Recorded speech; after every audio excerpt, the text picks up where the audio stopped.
Welcome back to Pokemon episode summaries. Today, I'll be doing episode 268, A Claim to Fame. After having followed the guy carrying the torch, Ash and the gang had arrived in Silvertown, the site of the Silver Conference, as Ash instantly entered the Silvertown Pokemon Center to officially fully finish registering for the Johto League Silver Conference, also taking the opportunity to heal his Pokemon as well. Just like with the Indigo League, when Ash registered, he was given a guidebook for the league, but he was too excited to go over to the stadium, so he didn't read the guidebook, although Brock, who had pulled out the guidebook from his backpack, having taken it from Nurse Joy instead of Ash, pulled it out and insisted that Ash should read it. Just then, before Ash could respond, none other than Gary showed up, greeting Ash, explaining that he was here at the Silver Conference with all of his Pokemon to enter as well, making Ash very surprised at the fact that Gary was participating, not even knowing that he had collected 8 badges by this point. This leads Gary to do what he usually does, and tease Ash on how he was better than him and all that shit, and how he had got 8 Johto badges a long time ago, and had registered way before Ash, surprised that it took him this long to do so. As Gary kept rambling on about how Ash fucking sucked, and he was better, Ash was annoyed, as Gary seemed one day to like Ash, one day to not, and he decided to cut off Gary's cocky ramblings, stating that Gary shouldn't be so cocky, as Ash was going to beat him when they inevitably battled in the Johto League, promising that they would end up battling this time. And not only that, Ash declared that he would win the whole league as well. Gary didn't even want to bother responding to Ash, but he decided to, because he wanted to tick him off a little bit, as he simply stated that he would beat Ash, and that Ash had just won all of his Johto badges by fluke, criticizing Ash for being overconfident, claiming that he didn't have any right to feel confident whatsoever, as he then walked off, emanating confidence of his own. Ash sensed this confidence, and it just motivated him more to beat Gary's ass, and prove to Gary that he wasn't a weak little bitch, and Misty and Brock respected Ash's determination, wishing him good luck in the entire league, as Ash vowed to defeat Gary once and for all. With Gary gone, Brock finally manages to dig into the league guidebook, as he declares that there was a shopping area meant for all of the league competitors and their friends, known as the Athletes' Village. So, Ash and the gang go to the shopping area to look around, browsing all the concession shops that were selling things such as ice cream and balloons. To many surprisingly intricately designed trainers, I may add, as Ash and the gang then encountered Charles Goodshow, the president of the Torch Committee. Yeah, that's right, remember him from the Indigo League? He was here too. You know, the old chairman guy who gave the opening ceremony? Yeah, him. Although now, he was currently selling balloons to children and several trainers, hoping that the balloon company would sponsor the Pokemon League and his Torch Committee if he helped them earn some profit. Ash and the gang and Charles reintroduced themselves to each other, very happy to see each other again, as it had been since the Indigo League, as Charles reveals that he had heard that Ash was entering the league, likely from some of the league representatives, after they noticed that Ash had entered the Indigo League before, and made Ash promise that he would show what real battles were about, and would give it his all, to have constant great battles, stating that that was the true purpose of the Pokemon League, not to just prove how strong you were, but to have great battles.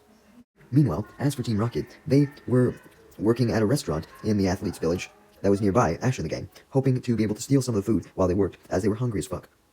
Jessie was particularly hungry and bitchy, so she got extremely annoyed at how long the line was, as she figured that she wouldn't be able to steal any food away without any customers noticing due to how big the line was. She was also annoyed because of the long line, due to that meaning that there was an extreme amount of customers that they had to serve, and Jessie was struggling to do a lot of the work, especially while listening to all the angry customers demanding their orders and cutting through the line, thinking that their food was more important than other people's. Jessie was so angry and fed up, throwing her fist into the air, as she accidentally brought them down on a customer who was standing by the cooking table, causing the lady to get extremely angry and start yelling at her, as Jessie yelled back, wanting to defend herself, stating that the lady shouldn't have gone up that close to the cooking table in the first place, and claimed that she would get her food when Jessie was ready. The arguing continues to the point where Meowth and James rush out of the kitchen where they were cooking and pull Jessie in, hiding her from the angry customer, though reminded her that she shouldn't lash out at customers, as that could get Team Rocket fired, and therefore they could lose out on both a paycheck and any food that they could steal. Jessie claimed to understand, leading James and Meowth to suggest that Jessie get back out there and start treating the customers more fairly and nicely, but Jessie rebutted that it was too late for that, as a customer was already fuming at her, and she didn't feel it was safe to go back out, so she proceeded to hide in the kitchen. That was until a young girl then called out for Jessie, asking where the fuck her hamburger was, implying that Jessie was supposed to have had the burger cooked ages ago. Seeing that the angry lady from before was gone now, Jessie decided to go back out and informed the girl that it would be ready soon. James and Meowth were happy to see Jessie not angry anymore, as they returned to their duties cooking in the kitchen, but they then hear Jessie's anger return, since the little girl had gotten extremely impatient, telling Jessie to hurry the fuck up with her burger, taunting that she moved as slow as an old lady, which Jessie was obviously offended by, as she thought old ladies were ugly, and she didn't like to be called ugly. Before Jessie could literally cold cock the little girl though, James and Meowth pulled her back into the kitchen once again. And as Meowth continued cooking, he reminded Jessie that she shouldn't lash out at customers, claiming that the customer was always right no matter what, so she had to go along with whatever they asked. Meowth then revealed what he was cooking, being a hamburger that the little girl wanted, as he put it on a plate and gave it to Jessie along with some veggies and told her to give it to the girl. However, Jessie rebutted that customers weren't always right, especially this little girl, as she had called Jessie old even when she wasn't. And because of this, much to James and Meowth's surprise, since they had already went back to cooking, because they thought Jessie would give the hamburger, but instead, Jessie decided to both get revenge on the girl and satisfy her long hunger as she began chowing down on the hamburger and the veggies, joking that the quote-unquote old waitress was always right, not the customer. James and Meowth initially get angry at Jessie as they were worried about getting fired, but Jessie responds that they were the ones who cooked the food, so it was technically theirs, so they couldn't get fired. James and Meowth must have saw the fault in this logic, but they were just as hungry as Jessie, so they chowed down as Jessie offered them some more food, and they ate almost all the food in the kitchen as Wobbuffet forcibly popped out of his Pokeball and joined as well. Once they were done eating all the food that was meant to be served to the customers, James and Meowth, still suspicious that they would get in trouble, suggested that they now leave the restaurant, but Jessie assured them that they were fine, although James and Meowth began running, and this proved to be the right choice, as the restaurant's manager then walked in, noticing all the food gone, and chased after all of Team Rocket as they ran out of the restaurant, just barely managing to escape. Even as Team Rocket escaped, though, the manager was still able to yell at them that they were fired. Meanwhile, back with Ash and the gang, they were finally able to arrive at the Athletes Village main attraction, which was the Johto League Silver Hall, which was a restaurant and also a Pokemon Center combined, which, as the guidebook stated, also offered support to all the trainers if they needed any questions answered about the league. And the building also contained a room for each of the competitors, including a room for Ash and the gang, which was a luxurious hotel room, complete with a view of a lake and a whole bunch of high-tech technology, including a computer that was meant to help analyze the other competitors, as all the league competitors were in a database. Ash and the gang were amazed by all the luxurious things inside the room as well, aside from the high-tech shit, including Ash, who was particularly amazed by an orange couch, which he instantly sat on to relax, remarking that it was incredibly comfortable. However, Brock warned Ash to not get too comfortable, as all of the other league competitors would have this same luxury and the same ability to access the trainer database, also reminding Ash not to get cocky, as he still had plenty of hard battles ahead of him, stating that he should instead spend time training as opposed to relaxing. Ash decides to do this training by simply still sitting on the couch and looking out the window, watching trainers battle, including a trainer with a Tauros battling a trainer with an Ursaring. These battles pumped Ash up, motivating him to actually go train himself, as he got up for real this time, although he was stopped by Brock, ironically, as although Brock had initially wanted him to go train, he realized, after looking in the guidebook, that it was now time for the matchups for the screening matches to be unveiled at the Pokemon Center part of the building, and said that Ash likely wouldn't want to miss it, and Ash agreed with this, as they went over to the Pokemon Center. Upon seeing all of the trainers gathered in there, Ash tried his best to not lose his cool and become nervous, concentrating on the screen that was about to unveil the matches, as Brock read from his guidebook that although 200 competitors were allowed to register in the Johto League, the screening rounds would narrow the competition down from 200 all the way to 48 trainers who could then enter the preliminary rounds, adding that the matchups were entirely computer determined and the battles would be one-on-one. Ash seemed alright with all these reveals, but he soon became even more excited as it was revealed that no trainer would fully be eliminated from the screening rounds unless they lost 3 battles. So that gave Ash some comfort, knowing that he could lose if he had to, although he wasn't planning to lose, believing that he could advance to the preliminary rounds without suffering a single loss, not even needing to use those extra 2 lives. It was then the first batch of matchups were revealed, including Ash's matchup, as an announcement over the Pokemon Center's PA system called for Ash and his first opponent, Salvador, from Cherry Grove City, with the announcement also stating that Ash was from Pallet Town in Kanto, to make their way over to the Block C court.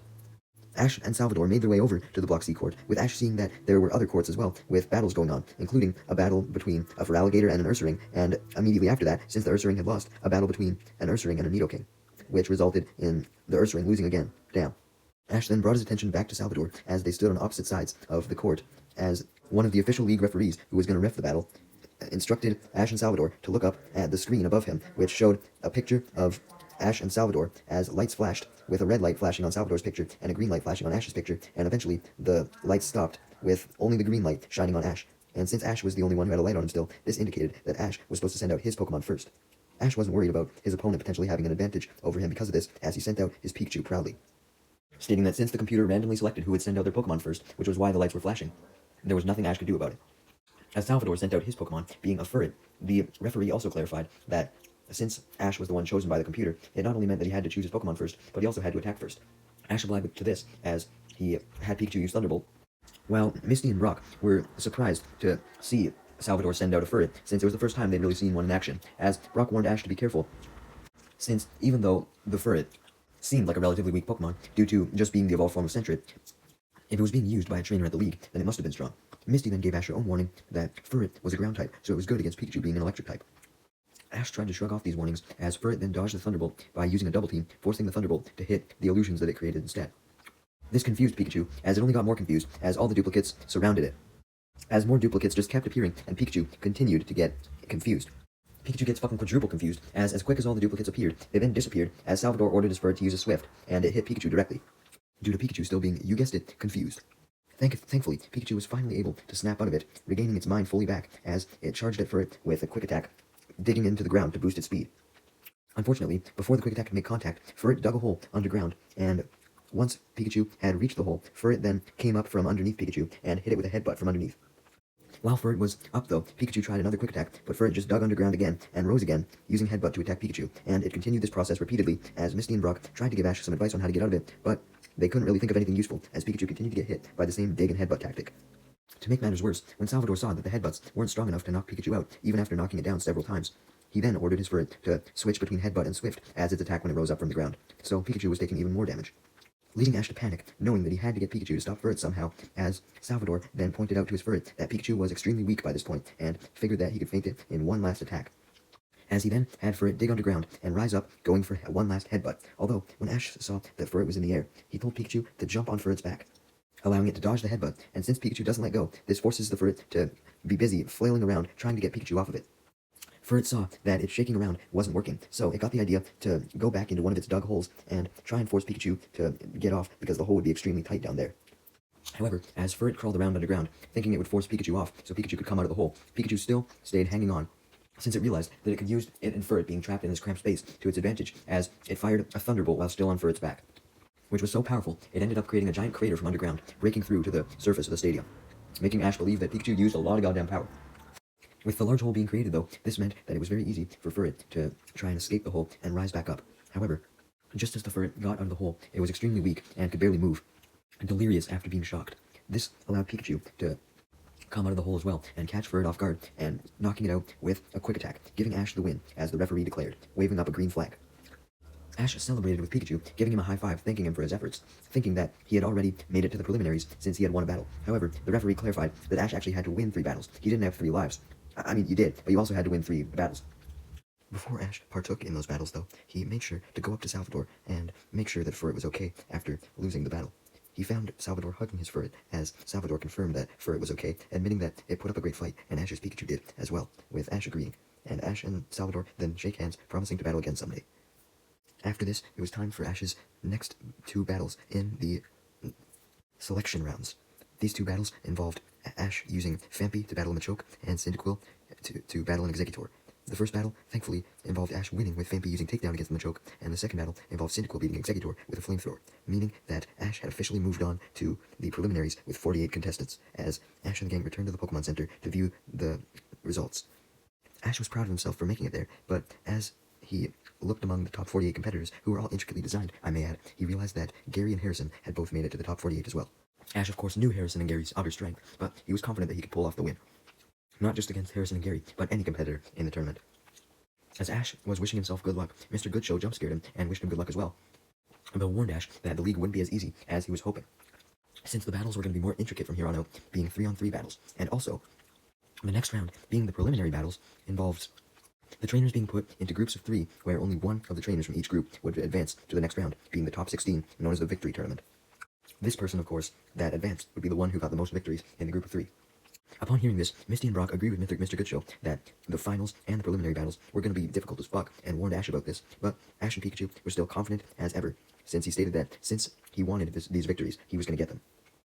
And later that night, Ash could not sleep because he was so hyped for all the battles, and he had a lot on his mind regarding them, coming up with strategies and shit, and just very excited for the preliminaries in general. Pikachu had finally managed to fall asleep, but it had been previously unable to because it was so excited as well. But when Ash jolted up from his bed out of pure excitement, this woke Pikachu up as well, and he couldn't get back to sleep, so the 2 of them decided to go on a walk. Although it took them a while to decide this, as they figured it would be cold outside at night, but they realized that they really needed to clear their heads. So, Ash and Pikachu walked along the Silvertown beach, with Ash informing Pikachu that there would be a lot of trainers they would have to potentially face who wanted to win the tournament as much as they did, though he made sure not to discourage Pikachu, talking about how he hoped he would do extremely good in the tournament and how he was confident he could win. Just then, Ash noticed Gary sitting by the river and was very surprised to see him, since he figured that Gary wouldn't have had trouble sleeping since he was so confident, but Gary admitted that he couldn't sleep either. It's because of their shared insomnia that Ash and Gary decide to hang out by the river to pass the time, even though they weren't very fond of each other. Or, at least that's the way it seemed, as Gary now seemed very much nicer towards Ash. I swear, this dude flip-flops all the time. Gary then took notice of the full moon in the sky, and realized that it was the same full moon as his first night as a Pokemon trainer after he had left Professor Oak's lab after receiving his first partner Pokemon. This leads Gary to then recall what Ash was doing on that same day, being that he remembered Ash had been late and therefore received Pikachu as opposed to any of the main starter Pokemon. Though he admits that, even though he initially made fun of Ash for being late, Gary had realized that Ash being late was actually a good thing for Ash, since it meant that he bonded with Pikachu, and even Gary saw that Ash and Pikachu had an unbreakable bond, which would obviously help them in their battles, with Pikachu being Ash's ace Pokemon. He then remembered how Pikachu was initially very stubborn towards Ash, and commended Ash on getting Pikachu to become his best friend. Further adding that, although he was very happy with the starter Pokemon he got, he kinda wished he got Pikachu as well. And he then begins to wonder what could have been if Ash and Gary had different outcomes on that first day. What if Ash had actually been on time and gotten a starter Pokemon? Or what if Gary hadn't seen the full moon that night? Stating how taking different pathways would have potentially led both of them to be at a different strength level and have different dreams, and to have been to different parts of the world at different points in time. Ash being Ash barely understood why the fuck Gary was thinking about weird things like these, with Gary responding that it was important to think about other possibilities that could have happened, as it can help you essentially try and come up with a path for the future, stating that you could turn those potential outcomes into stuff that you could do later on. Like, they didn't actually say this, but I'll just give you an example. Let's say Ash thought, oh, what if I went to Hoenn instead of Johto? And then he was like, oh, well, I can just go to Hoenn now. Anyways. Upon hearing all this deep shit from Gary, Ash remarked how it seemed like Gary had actually grown up quite a lot, and it seemed as though Gary was just putting on a little show whenever he was around crowds, so that he would always come off as confident, but maybe Gary wasn't so bad after all. Anyways, Gary soon changed the subject, admitting that now wasn't the time to be thinking about the future. They had to focus on the present, and their current rivalry, and all the other battles in the Silver Conference. Ash agrees that him and Gary were still very intense rivals, and they both declared that they were going to win the entire Silver Conference, and they were going to defeat each other in the process,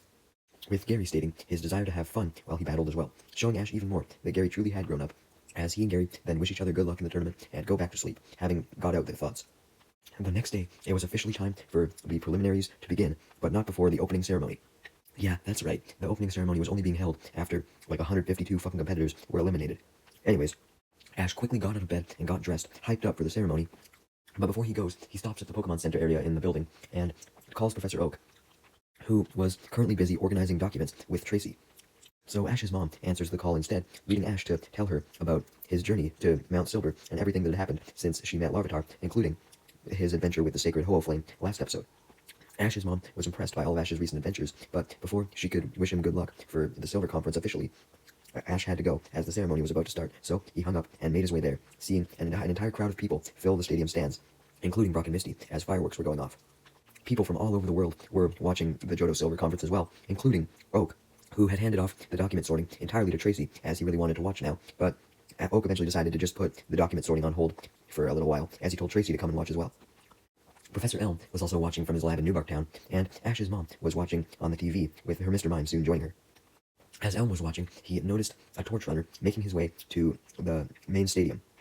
indicating that the flame hadn't been delivered yet. Back with Ash, right as he was heading to the stadium where the other trainers were heading, he spotted Misty and Brock, who wished him luck, leading Ash to state that he would wave at them from the stadium while they sat in the stands. So with that, Ash said goodbye to Misty and Brock as they headed for the stands, and he headed for the stadium with all the other competitors, and along the way, because Ash was just behind him, Ash spotted Gary as they winked at each other, remembering their promise to defeat each other. Just then, right as Ash and all the other competitors were about to reach the stadium, being led by some League officials, two more League officials, actually being Jesse and James in disguise, approach Ash, and immediately pull him to the back of the line, asking him if he had a silver Pokemon footprint panel, which was official Silver Conference merchandise, stating that if Ash didn't have one, and he got one, then the two League officials, being Jesse and James in disguise, would root for him. Ash wasn't convinced, not wanting to buy a useless Pokemon footprint thing, but so Team Rocket changed their tactic, stating that if Ash didn't buy one, then he would be disqualified from the league. Ash fell for this false claim, obviously not wanting to be disqualified, so he asks where he can get one of the silver footprint panels, leading Jesse and James to drag him out of the line and towards where they claimed he could buy one. Gary saw this and became curious as to what Ash was doing, concerned that Ash would actually be disqualified since he had left the line, wondering why he would put his position at risk like that. Anyways, Team Rocket took Ash to a nearby room, and after tying him up, they quickly threw off their disguises as Meowth arrived, revealing themselves as Team Rocket, stating their plan to capture Pikachu as they did so, putting him in a container. Team Rocket then make their exit, leaving the room as they locked the door, while the sun had set and all the other trainers had gathered inside the stadium, waving to the audience, making Misty and Brock concerned, as from the stands they noticed that Ash wasn't there, while Oak and Tracy, watching from their lab on TV, realized that Ash wasn't there as well, and also realized that Gary wasn't among the audience. As for Ash's mom and Mr. Mime, they were too caught up with watching all the other competitors to notice that Ash and Gary weren't there. Wow, I see you really care about your son. Anyways, Ash was trying his absolute best to break open the locked door by shoving himself against it as best he could. However, right as he did so, Gary had arrived, explaining why he wasn't at the stadium, and opened the door, since he was concerned about Ash, so he went after him, after Team Rocket had dragged him away. Gary then frees Ash from the rope, as Ash informs Gary that Team Rocket had run off with Pikachu, leading Ash and Gary to chase after them. Even as Ash and Gary greeted several audience members who had made their way into the Pokemon Center to grab some snacks before the actual ceremony started, they were still able to catch up to Team Rocket, as they were too distracted, happy with their catch. Team Rocket then spotted Ash and Gary chasing them, making them even more distracted, as they threw a rope to try and capture Ash inside of it again. Although Gary, although he was shocked by this, spotted it quickly and was able to free Ash from the rope immediately, allowing them to crash into the last Torch Runner, who was still making his way into the stadium. The Silver Stadium, almost there, knocking the Torch Runner down to the floor. Also, during the crash, it causes Team Rocket to drop Pikachu to the ground. The Torch Runner also happens to drop the torch. Thankfully, Ash was able to catch Pikachu before he fell to the ground, being dropped and potentially hurting himself, and Gary was able to catch the torch before it landed on the ground and ignited the stadium on fire, bringing much relief to Gary and Ash. Team Rocket were immensely confused as to what the fuck just happened, as when they fell and dropped Pikachu in the torch, they could barely even see what was going on. However, when they noticed that they had lost possession of Pikachu, they immediately knew that they were fucked and began to run away before Ash and Gary could do anything to them. However, Pikachu was pissed off as he used Thunderbolt on them to send them blasting off, much to the surprise of several audience members who had made their way into the Pokemon Center, having heard the commotion going on and wanting to check out what was going on. Ash and Pikachu jumped for joy at the fact that Team Rocket were gone, but their joy was interrupted, as when Gary went up to the Torch Runner to return the torch to him, the Torch Runner revealed that he couldn't get up and run anymore because he had twisted his leg from the fall. To make matters worse, the Torch Runner's ankle was broken as well. There really was no way he could run, meaning that the ceremony couldn't begin. The crowd that was still waiting in the stands eventually heard of the incident that had occurred, along with all the remaining Silver Conference competitors, as what had happened had been announced over the PA system after some of the witnesses from the crowd that had seen the situation unfold reported it to the league officials. Upon hearing about the situation, everyone panicked, including Ash and Gary, as none of them knew how the Silver Conference could start if the opening ceremony couldn't be completed, since the Torch Runner wasn't able to finish off running the torch to the stadium. However, Gary got an idea, as he instructed Ash to simply carry the torch into the stadium, stating that he would take care of the runner to make sure that he was alright. Also stating that he would join Ash out in the stadium once he was able to get the runner relatively back on his feet, even if Gary had to lift him there. So, Gary continued to comfort the runner, making sure he was okay after injuring his leg, as Ash obliged and ran out to the stadium with the torch. And as he did, Oak, Tracy, and Ash's mom were watching on television, and Ash's mom was very happy to see Ash get to do a duty so important as lighting the torch in the stadium, as was Mr. Mime, while Oak and Tracy were surprised that Ash was the Torch Runner. Misty and Brock were surprised as well, but they were even more surprised as Gary and the actual Torch Runner then came out, with Gary setting the Torch Runner down by a wall, since he could now partially stand with the help of holding onto a wall, as Gary ran up and helped Ash light the torch into the huge center pot in the stadium.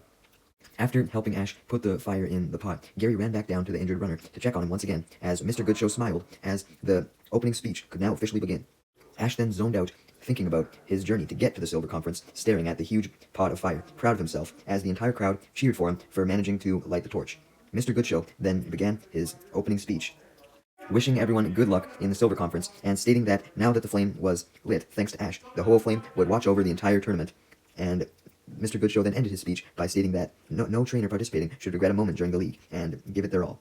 Upon realizing that the Ho-Oh Flame would be watching over them, Ash and Gary looked to it and wished themselves luck in front of it, hoping that their wish would come true, so that both of them could win the Silver Conference. Of course, this wasn't possible. Only one of them, or fucking none of them, one of the other 46 competitors, could win the tournament. Who would win? Well, we'll find out soon, as next episode it was finally time for the preliminary battles to begin.